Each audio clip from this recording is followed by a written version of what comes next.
tu vois, typiquement, j'ai eu l'opportunité d'être interviewée sur mon burn-out par France 2.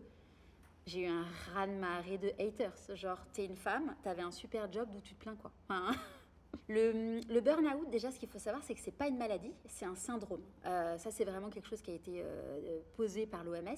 Donc, c'est pas une maladie, donc on ne peut pas guérir d'un burn-out parce qu'on ne peut pas guérir d'autre chose qui n'est pas une maladie.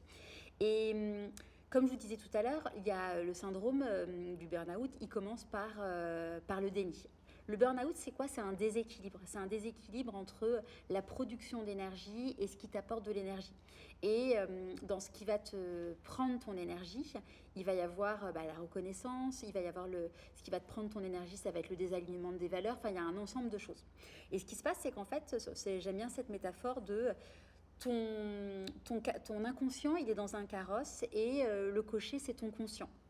Et donc le cocher, qui est drivé par ton ego de j'ai tous mes KPI de la réussite, il fonce potentiellement dans un mur. Et ton inconscient, il le sait.